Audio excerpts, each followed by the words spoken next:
Hello दोस्तों। खेल और खिलाड़ी सीजन 3 में आपका स्वागत है। मैं हूं आपका होस्ट विशु मिश्रा, और जैसा हमने आपसे वादा किया था, हर एपिसोड के अंदर हम आपको एक नई खिलाड़ी, एक नई शख्सियत से मिलवाते रहेंगे। मैं बहुत एक्साइटेड हूं दोस्तों, क्योंकि आज का डिस्कशन है क्रिकेट, और मेरे साथ हैं दिल्ली क्रिकेट के एक बहुत ही जानी मानी personality Shri Bantu Singh. Sir, show में आपका स्वागत है। Yes, good morning, thank you.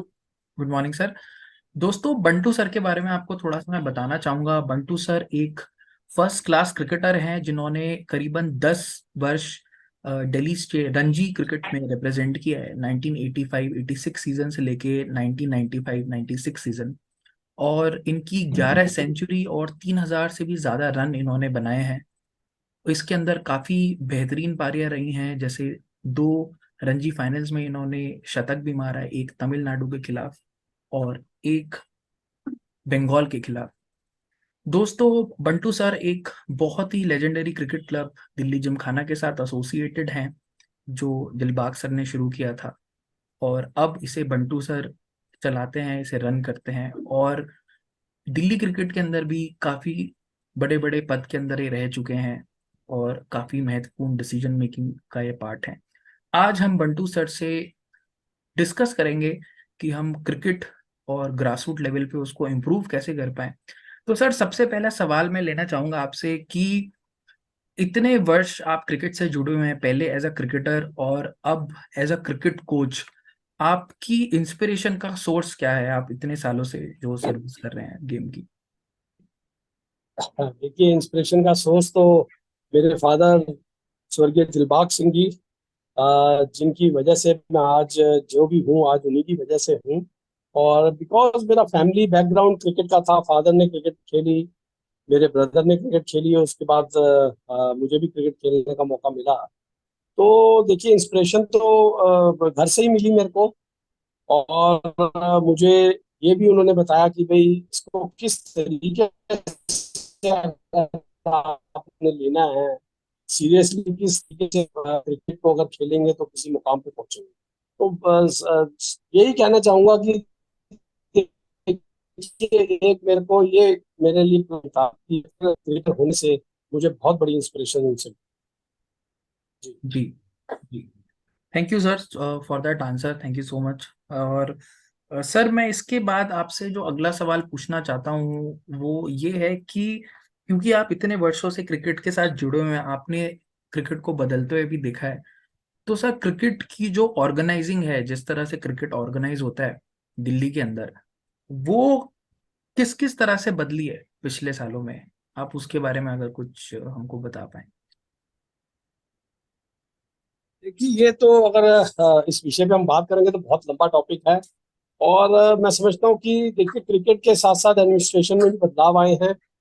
बहुत चीजें टाइम टू टाइम बदली हैं। पहले क्रिकेट जब होती थी, जब मैं बहुत छोटा होता था, तो एक फ्रेंडली क्रिकेट को बहुत बड़ा एक माना जाता था। जैसे हम प्रैक्टिस करते थे 6 डेज इन अ वीक, और सेवेंथ डे हम संडे को फ्रेंडली मैचेस खेलते थे। बहुत पुरानी पुरानी क्लब थी, अ, वो आपस में एक दूसरे के साथ मैच ऑर्गेनाइज करती थी, और एक उस मैच का एक बहुत बड़ा चार्म होता था हमारे दिल में। हम वेट करते थे कि संडे कब आएगा और हमारा मैच होगा। डिफरेंट क्लब से, पुरानी क्लब जितनी भी है, यंग फ्रेंड्स हो गया, ब्राइट क्लब हो गया, मद्रास क्रिकेट क्लब हो गया, रोहतक रोड जिमखाना हो गया। तो ये कुछ बहुत पुरानी क्लब है। एक बर्तन जी चलाते थे, डेक्कन क्रिकेट क्लब था, मैं उसका भी नाम लेना चाहूंगा। तो इनसे हमारे रेगुलर पूसा में हमारे मैचेस होते थे, फ्रेंडली में। तो वो एक माहौल डिफरेंट था, उसको हम इतना सीरियसली खेलते थे। और वो जो क्रिकेट थी वो आज मिसिंग है, टोटल मिसिंग है। बिकॉज आजकल जो यंगस्टर है वो सिर्फ टूर्नामेंट, स्टेट क्रिकेट और उस पर ही ध्यान देते हैं। तो जो वो एक एथिक्स थे, जो हमने उस ठंडी क्रिकेट में, एक टुगेदरनेस, एक स्पिरिट ऑफ द गेम, हम आपस में बैठते थे, और फिर लंच के दौरान हम सारे एक सर्कल बना के बैठते थे और खाना खाते थे इकट्ठे। तो वो एक यूनिटी और एक जो प्यार आपस में क्रिएट होता था, वो आजकल बहुत मिसिंग है। क्योंकि सब चीज डे बाय डे प्रोफेशनल होती जा रही है, और प्रोफेशनलिज्म बहुत ज्यादा आना अच्छी बात है। मैं एज ए क्रिकेटर मानता हूँ कि प्रोफेशनलिज्म आना बहुत जरूरी भी है टाइम के साथ। लेकिन इतना टाइम चेंज होएगा ये शायद, और उस टाइम के चेंज होने से क्रिकेट भी चेंज हो रहा है। क्रिकेट पहले डिफरेंट तरीके से खेला जाता था, अब क्रिकेट बहुत जबरदस्त चेंज आया है जब से T20 क्रिकेट आई है। तो मानो कि पुराने टाइम से और अभी के टाइम से कंपेयर करना बहुत मुश्किल मुश्किल है। प्लेयर्स में जो एक दूसरे का आपस में रिस्पेक्ट होता था, मैं एज ए क्रिकेटर देख रहा हूँ, अब वो काफी निचले स्तर पर आ चुकी। बैकअप नहीं है एक दूसरे को, थोड़ा सा सेल्फिशनेस ज्यादा आ गई है। पहले एक दूसरे के लिए बैकअप करते थे, बहुत चीजें बदलाव हैं और टाइम टू टाइम आती हैं, तो अब ये हमें एक्सेप्ट करनी पड़ेगी। जी। जी, thank you so much sir उस इस आंसर के लिए। आपने एक बोनोमी और जो एक क्लब क्रिकेट का कल्चर है उसकी आपने इम्पोर्टेंस बताई, और उम्मीद करता हूँ इस इंटरव्यू से काफी लोग उसको समझेंगे और उसको रिवाइव करने की कोशिश करेंगे दिल्ली क्रिकेट के अंदर। सर, इसी के साथ मैं इससे जुड़ा हुआ आपसे सवाल पूछना चाहता हूँ। जैसे हम ऑर्गेनाइजिंग की बात कर रहे हैं, इसमें आपने बताया कि प्लेयर्स का बर्ताव, उनका बिहेवियर चेंज हुआ है, कल्चर में चेंज आया है। तो सर, पहले की जो पुराने जमाने की क्रिकेट कोचिंग थी और जो इस जमाने की क्रिकेट कोचिंग है, इसमें क्या चेंजेस आए हैं? आपको कुछ लगता है ऐसी पहले बेस्ट प्रैक्टिसेस होती थी जो अब फॉलो नहीं करी जा रही हैं, या आपने क्या देखा है? सर, आपकी ऑब्जर्वेशन क्या है? कि पहले के टाइम में जब क्रिकेट हम लोग यंग थे या हमारे से पहले के जो लोग क्रिकेट खेल रहे थे, एक डिसिप्लिन बहुत बड़ा मैटर होता है। डिसिप्लिनरी क्रिकेट, उस डिसिप्लिन से काफी कुछ हम सीख जाते थे, और मैं समझता हूँ कि आज की डेट में वो बहुत बड़ा एक गैप आ गया, वॉइड आ गया, बहुत मिसिंग है डिसिप्लिन। मैं ये नहीं कहना चाहता कि आजकल के प्लेयर डिसिप्लिन नहीं है, मेरा मकसद ये नहीं है कहना, लेकिन कहीं ना कहीं वो मिसिंग है। जो एक क्रिकेट के प्रति प्यार और जो एक क्लब के प्रति लॉयल्टी, आप अपनी क्लब के लिए खेल रहे हैं, एक आप उसको बड़ी एक उस चीज से देखते थे कि yes I am going to represent my club, वो कहीं ना कहीं मिसिंग है। आजकल थोड़ा प्लेयर का एटीट्यूड चेंज हो गए हैं। यही नहीं पता लगता कि कौन किस क्लब से खेल रहा है, नेक्स्ट मैच में आप चाहो तो वो दूसरे क्लब से खेलता हुआ नजर आ रहा है। तो ये भी एक डिसिप्लिन का मैं इसमें मान सकता हूँ कि वो पुराने टाइम में नहीं होता था। हम लोगों के टाइम में अगर हमें ये मालूम होता था कि आज हमारा इस क्लब से मैच है, तो हमें पता था उनके प्लेयर्स, हमारे टिप्स जो होते थे ये प्लेयर्स उनके आएंगे खेलेंगे। लेकिन आज की डेट में ये फर्क आ गया कि आज आपको ये नहीं मालूम कि आपका कल जो मैच है उसमें कौन से प्लेयर्स आएंगे।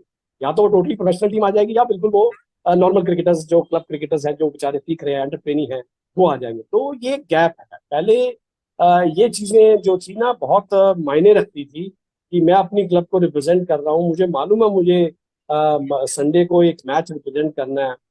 दूसरी चीज देखिए, वक्त के साथ विशु मैं ये कहना चाहूंगा, मैं ऐसा नहीं कहना चाहता कि आजकल पढ़ाई का प्रेशर बहुत ज्यादा आ गया बच्चों पे, स्पेशली जो स्टडीज है। तो ऐसा ये भी नहीं है कि पहले बच्चे पढ़ते नहीं थे, पहले भी पढ़ते थे, लेकिन एक ऐसा आज एक नेक्सस बन गया है स्पोर्ट्स में। अ, जो शाम को हमारा एक स्कूल से आने के बाद एक मन होता था कि डायरेक्ट हमारा का सिर्फ बैग रखा, खाना पिया, खाया और सीधा हम ग्राउंड पे पहुंच जाते थे। वो आज ये मैं समझता हूँ कि बच्चों के ऊपर बहुत बड़ा प्रेशर है। वो स्कूल से आने के बाद वो पहले ट्यूशन के लिए देखते हैं, उनके ट्यूशन के टाइमिंग एडजस्ट करते हैं, या वो 2 से 3 बजे ट्यूशन लेते हैं, फिर भागते हुए वो क्लब में आते हैं, और फिर वो बोलते हैं कि 6 बजे के बाद मेरी ट्यूशन है। जो एक ट्रेंड, वो ट्रेंड से हमारी स्पोर्ट्स को बहुत बड़ा एक नुकसान हुआ है, मैं समझता हूँ। वो जो एथिक्स थे उस पर पेरेंट्स भी मजबूर हैं, क्योंकि पेरेंट्स का ये फोकस है कि पढ़ाई बहुत जरूरी है, आप खेलो या ना खेलो, that is most likely 70% parents का ये मानना है। पर मैं एज ए क्रिकेटर ये कहना चाहूंगा कि पढ़ाई और स्पोर्ट्स को आपको बैलेंस करना पड़ेगा। कहीं ना कहीं पेरेंट्स को ये सोचना पड़ेगा, जो अभी हम इतने बड़े एक एक डरावने हादसे से जो कोविड 19 के नाम से हमें मिला, देखने को मिला, जिसमें हमने ये देखा कि बच्चों की इम्यूनिटी स्ट्रांग नहीं है, और बच्चे और बड़े सभी सभी ने इसका इफेक्ट देखा, और वो सबके सामने है, पूरे वर्ल्ड के सामने है। लेकिन मैंने एक इस चीज में ये भी देखा, मैंने फील किया, जितने बच्चे हमारे स्पोर्ट्स के थे, स्पेशली मैं बात कर रहा हूँ क्रिकेट, टच वुड, भगवान की दया से थ्रू आउट द कोविड किसी बच्चे को कोई इफेक्ट नहीं हुआ और कोई बच्चा उसमें बीमार नहीं हुआ। मैंने अपना जो भी रिसेंटली जितना भी मेरा सर्कल था, जितने बच्चे हमारे क्लब में आते थे, किसी को मैंने बीमार होते नहीं देखा और किसी की वे प्रॉब्लम नहीं। थैंक टू गॉड, ये एक बहुत बड़ा हमारे लिए एक वो था। तो कहीं ना कहीं वो भी मैं, उससे हमने लर्न किया कि देखिए बच्चों की इम्यूनिटी तो ऑटोमेटिकली जब स्ट्रांग होगी, जब वो 2:30 बजे या 3 बजे एक ग्राउंड में तपती धूप में मई या जून के महीने में जब खड़े होते हैं, तो जो सन की हीट को बर्दाश्त कर पा रहा है बच्चा, उसकी इम्यूनिटी ऑटोमेटिकली स्ट्रांग है। तो ये पेरेंट्स को कहीं ना कहीं समझना पड़ेगा, जो हमारी आज की जनरेशन है बहुत वीक होती जा रही है, because due to lack of their fitness, stamina, और बहुत ज्यादा प्रेशर, पेरेंट्स का बहुत ज्यादा प्रेशर बच्चों के ऊपर डाला जा रहा है।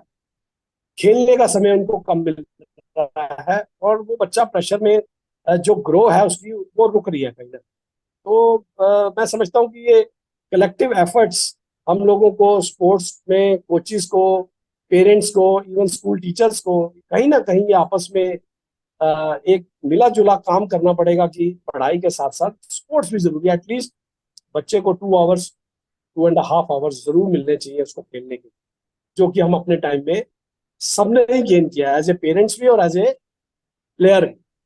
जी। Thank you so much sir, आपने बहुत खूबसूरती से इसका जवाब दिया। एक होलिस्टिक व्यू पॉइंट बताया आपने कि उसमें डिसिप्लिन है, चाहे एक लॉन्ग टर्म हेल्थ का उसके अंदर बेनिफिट है। तो पेरेंट्स को और एजुकेशन सिस्टम को ये समझना चाहिए कि वो जो उस चीज़ की अपनी जगह है वो बहुत इंपॉर्टेंट है, और शेड्यूल के अंदर क्रिकेट हो या कोई भी स्पोर्ट्स हो उसका एक महत्व है जैसे पुराने टाइम में होता था। सर मैं इसी के साथ आपसे एक इंटरेस्टिंग क्वेश्चन की तरफ मूव करता हूँ। वो सर सवाल ये है कि मैं आपसे ये पूछना चाहता हूँ कि दिल्ली की जो ग्रास रूट क्रिकेट है, आपको क्या लगता है आज के टाइम में, आने वाले टाइम में, जैसे बहुत बड़े बड़े प्लेयर हैं, सचिन तेंदुलकर, सुनील गावस्कर, क्या इस तरह के प्लेयर हम डेवलप कर सकते हैं दिल्ली इकोसिस्टम से, या उनको बनाया जा सकता है? आपका क्या इसके अंदर मानना है? क्यों नहीं, देखिए बिल्कुल बनाया जा सकता है और प्लेयर्स निकलेंगे यहीं से।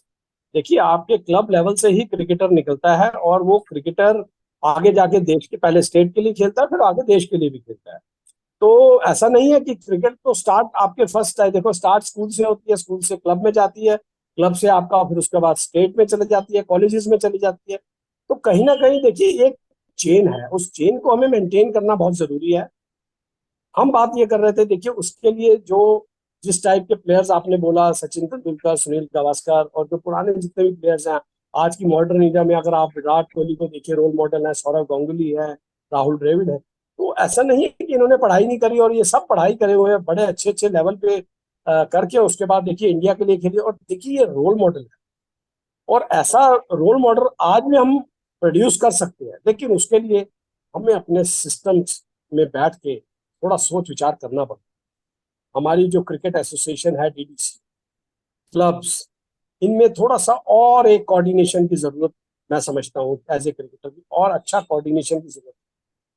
हमें एक ऐसा सिस्टम क्रिएट करना है जिसमें जो टैलेंटेड क्रिकेटर्स हैं उनको छोड़ा ना जाए, वो किसी ना किसी चाहे वो फाइनेंशियली वे में हो, चाहे वो उसको एक बूस्टअप की जरूरत हो, चाहे वो प्लेयर को एक इंकरेजमेंट की जरूरत हो। कई बार टैलेंट बहुत अच्छा होता है लेकिन वो परफॉर्म नहीं कर पाता, तो वो एक हमारा कोचिस का और एक क्रिकेटर्स का एक काम होता है कि उस बच्चे से हम कैसे बेस्ट ले सकते। तो कहीं ना कहीं देखिए हर चीज जो है सिस्टम से चलती है। मैं आपको इसका एक बड़ा अच्छा वाक्य देना चाहता हूँ सिस्टम के ऊपर। मैं कहना चाहता हूँ कि देखिए जैसे हम लोग क्रिकेट खेलने के लिए, जब मैं अपने पीक टाइम पे खेल रहा था रणजी ट्रॉफी, तो मुझे मौका मिला इंग्लैंड में काउंटी क्रिकेट खेलने का। तो काउंटी क्रिकेट जब मैंने खेलना स्टार्ट किया, वहां पे एक क्लब क्रिकेट ही होती है जिसको हम काउंटी क्रिकेट बोलते हैं। तो क्लब में मैंने देखा कि जैसे हमारा दोपहर को 2 बजे मैच स्टार्ट होता था, क्योंकि वहां समय की देर से दिन खत्म होता है तो 8-9 बजे तक होता है। मैंने 7 साल वहां क्रिकेट खेली काउंटी, लेकिन मैंने वहां पर एक चीज सीखी कि वहां पर एक तो 11 ही प्लेयर आते थे हर टीम के लिए, जिसको बोला जाता था playing 11, team team first playing 11, team second playing 11। हर क्लब के पास अगर देखिए 50 से 55 स्टूडेंट्स या प्लेयर्स होते थे, उसमें बड़े और छोटे सभी होते थे, तो अपनी अपनी ग्रेडिंग के हिसाब से वो प्लेयर्स को टीम में चुनते थे कि भाई ये फर्स्ट 11 का प्लेयर है, ये सेकंड 11 का प्लेयर है, फिर वो उनकी प्रमोशन चली। देखिए एक क्लब में ही उन्होंने इतना अच्छा कंपटीशन क्रिएट किया हुआ था, जिसको खेल के एक मजा आ जाता। दूसरा, जब हम खेलने जाते थे तो 2 बजे अंपायर्स इन हो जाते थे। वो चीज मैंने फील की और मैंने अपने कैप्टन से ये भी पूछा कि ये इसका क्या कारण है कि यहाँ ऐसा क्रिकेट स्टार्ट होता है कि 2 बजे स्टार्ट हो जाता है। वो ये बोलते हैं कि ये कल्चर है, ये हमारा एक सिस्टम है जो आज से नहीं, 100 साल से, 2 साल से, 200 साल से चल रहा है सिस्टम, जिसको हम आज की डेट में भी फॉलो करते हैं। हमारा सिर्फ दिल्ली में जैसे क्रिकेट होता है, उसमें जो लैकनेस है, हम कह सकते हैं it is a collective effort. मैं किसी को ब्लेम नहीं करना चाहूंगा, लेकिन वही जो बात मैं डिसिप्लिन की कर रहा था, रणजी ट्रॉफी या टेस्ट क्रिकेट या स्टेट क्रिकेट तो शुरू हो जाती है टाइम पे, बिकॉज वो एक बहुत प्रोफेशनल क्रिकेट है, backed by our association, backed by BCCI. But एक क्लब क्रिकेट को अगर हम देखें तो क्लब क्रिकेट में डिसिप्लिन की बहुत जबरदस्त कमी है। इसीलिए मैं आपको बार बार इस चीज पे कर रहा था कि एक सिस्टम होता है जिसमें बच्चे को हम जो चीज सिखा सकते हैं, वो स्टार्टिंग से जो सीख जाएगा वो एंड तक उसकी लाइफ में वही चलेगा, whether he is going to play for India, whether is going to play for state club, और वो अभी जाके कहीं नौकरी कर रहे हैं, कहीं बिजनेस कर रहे हैं। तो एक टाइम वैल्यू, एक टाइम मैनेजमेंट, वो एक बहुत इंपॉर्टेंट चीज है। तो वो हमें सिखानी थ्रू स्पोर्ट्स, सीखना बहुत इजी है और अच्छा टाइम। तो हमारे में सिस्टम में अब कहीं ना कहीं मेरा एक सजेशन है कि इसको हम अगर थोड़ा सा और फुल प्रूफ करें टाइमिंग पे। देखिए जब प्लेयर एक मैच खेलने के लिए जाता है, जब एक मैच का टाइम 8 बजे है और मैच वहां पर विदाउट एनी रीजन, सारी प्लेइंग कंडीशन ठीक है, सूटेबल है कि जी कोई प्लेयर दूसरी टीम का नहीं आया, या कोई अंपायर की वजह से, लेट होने की वजह से, या टॉस को देरी कराने में, तो कहीं ना कहीं वो match half an hour 45 minutes let start, तो वो एक इम्पैक्ट जो प्लेयर पे पड़ता है। तो प्लेयर का एटीट्यूड 1-2 मैचेस के बाद उसका एटीट्यूड भी चेंज हो जाता है। वो सोचता है यार मैच का टाइमिंग तो 8 बजे है, लेकिन मैच तो 9 बजे या पौने 9 बजे स्टार्ट होता है, चलो मैं भी 8:15 बजे चलूँ। तो जी वो जो एक गैप छोड़ देते हैं, वहां पर एक हम लीनियंट हो जाते हैं, दैट इज कॉल्ड कि वहां पर प्लेयर अपनी जगह से और अपने डिसिप्लिन से, और हमारा जो क्रिकेट का सिस्टम है वो हिल जाता है। मैं यहाँ पर एक एज ए क्रिकेटर सजेस्ट करना चाहूंगा, हमारी क्लब का छोटा से छोटा मैच डीडीसीए लीग हो, किसी टूर्नामेंट में हम खेलने जाए, लोकल टूर्नामेंट में, और बाकी स्टेट क्रिकेट में तो मैंने आपको बताया वो तो सब चीजें backed by BCCI, backed by DDCA, तो वो तो एक इम्पैक्ट रहता है, उसमें तो प्लेयर्स सब स्टार्ट करते हैं। लेकिन क्लब लेवल पे ये मिसिंग है। अगर हम इसको ठीक करेंगे, हमारा सिस्टम धीरे धीरे ठीक होगा, और उस सिस्टम की वजह से बहुत चीजें अलाइंड हो जाएंगी। ये साइकिल है, एक दूसरे के चलेंगे। इम्प्रूवमेंट आपको, जैसे आपने पूछा कि दिल्ली की क्रिकेट को ग्रास रूट लेवल पे कैसे ठीक किया जाए, ये एक मेरा बहुत बड़ा सजेशन है। सबसे पहले तो हमें डिसिप्लिन ही सिखाना है। सेकंड, हम क्रिकेट में उसके एथिक्स, उसकी टेक्निक, और वो चीजें तो देखिए स्पोर्ट्स में एज ए कोचेज हर एक आदमी अपने से बेहतर करने की कोशिश करता है कि हम उस बच्चे को सिखा सकें। तो कहीं ना कहीं हम जुड़े हुए हैं सिस्टम के साथ, तो सिस्टम को एक ठीक करने के लिए सबका कलेक्टिव एफर्ट चाहिए। जी जी, thank you so much sir इस आंसर के लिए। आई एम श्योर बहुत सारे दर्शक जो बच्चे और बड़े इसको देखेंगे वो इसके ऊपर जरूर सोच विचार करेंगे और आने वाले समय में इसके ऊपर जरूर कुछ ना कुछ एक पॉजिटिव एक्शन होगा।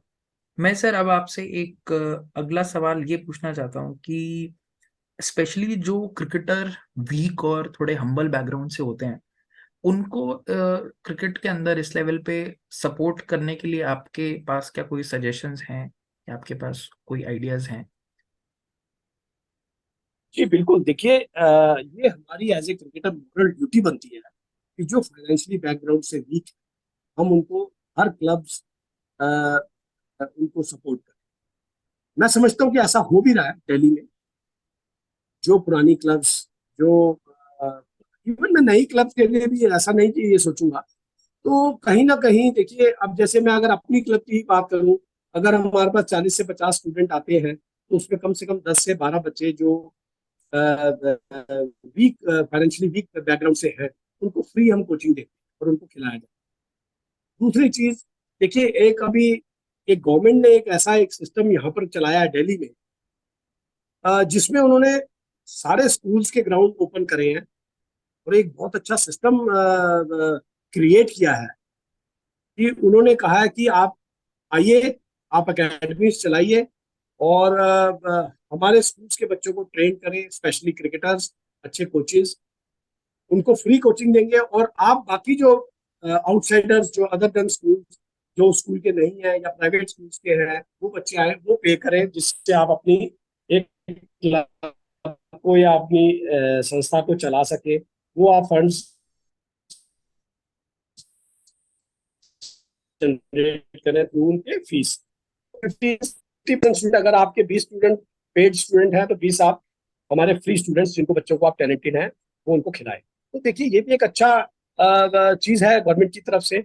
और डीडीसीए की तरफ से भी एक ऐसा चीज, अगर एक फुल प्रूफ तरीके से अगर एक सिस्टम को इसमें थोड़ी सी सभी क्रिकेटर्स की इनपुट्स और एडमिनिस्ट्रेटर की इनपुट्स चाहिए, तो एसोसिएशन भी मदद करती है, ऐसा नहीं है कि नहीं करती। हम इसको और बेटर वे में एक प्रेजेंट कर सकते हैं। तो कहीं ना कहीं जो खामियां आती हैं इस चीज में, वो भी हम कम कर सकते हैं। और देखिए जो फाइनेंशियली बैकग्राउंड बच्चों का नहीं है, अगर आप उनको, मैं अगर एज ए क्रिकेटर उनको देखता हूँ, जब वो हमारी शक्ल की तरफ देखते हैं, तो हमें एक याद आ जाती है दिन की कि यस, ये बच्चा भी चाहता है, ये बेचारा फाइनेंशियली नहीं कर सकता, लेकिन हमारी ड्यूटी बनती है हम इस बच्चे को ईमानदारी से, ऑनेस्टली, हम इसको बच्चे को सिखाएं। और हमारे से जो हेल्प हो सकती है as a player, as a human being, कि हम इसको चाहे बैट लेने में मदद करें, चाहे उसके शूज में मदद करें, चाहे हमें क्रिकेट में, और प्लस उसको हम गाइड करें प्रॉपर खेलें। दूसरी चीज, साथ साथ ये भी हम एक्सपेक्ट करें कि वो बच्चा लॉयल होना चाहिए। देखिए आजकल ये भी बड़ी चीज, एक ट्रेंड जो आपने पूछा था, पुरानी जनरेशन और अब नई जनरेशन में थोड़ा सा फर्क आ रहा है। बच्चे अपॉर्चुनिस्ट होते हैं, वो क्लब से जब उनको जरूरत होती है सारी एक्सपेक्टेशंस देते हैं, क्लब उनकी मदद भी करती है, लेकिन जैसे ही वो खिलाड़ी तैयार होता है, वो फिर जो है लॉयल्टी उसकी डाइवर्ट, तब वो इधर उधर देखने लगता है। तो ये कहीं ना कहीं हमें इस चीज पे भी सोचना पड़ेगा, देखना पड़ेगा कि हम किस प्रकार इस चीज को रोक सकते हैं। और डेफिनेटली देखिए क्रिकेटर्स जो वीक बैकग्राउंड के होते हैं, उनकी देखिए ताकत भी मैं समझता हूँ ज्यादा होती है, क्योंकि वो सूखी दाल रोटी खाते हैं, उनका जो खान पान है वो बड़ा सॉलिड होता है। आ, हम लोग पौष्टिक आहार अपने बच्चों को देते जरूर हैं, लेकिन फिटनेस की बात पे आए तो फिटनेस हमारे बच्चों की कमजोर होती है, वो बच्चों की फिटनेस ज्यादा होती है, बिकॉज वो हार्ड अर्न फिटनेस है, नेचुरल एक फिटनेस वो गेन कर जाते हैं, क्योंकि उनको उनके हालात ऐसे होते हैं, उनके परिस्थिति ऐसी हो। तो मैं जी समझता हूँ कि जरूर जो आपने बड़ा अच्छा क्वेश्चन रेज किया, कि मैं समझता हूँ जितनी भी दिल्ली में क्लब्स हैं, एकेडमीज हैं, एज ए क्रिकेटर मेरी सजेशन है कि जरूर, और करते भी होंगे, मैं समझता हूँ कि जरूर करते होंगे, और करना भी चाहिए हमें एज ए क्रिकेटर, कि जो भी गरीब बच्चे हैं, अगर वो खेलना चाहते हैं, तो हमें उनको एक प्लेटफॉर्म और एक अपॉर्चुनिटी देनी चाहिए। जी जी sir, thank you so much for that answer.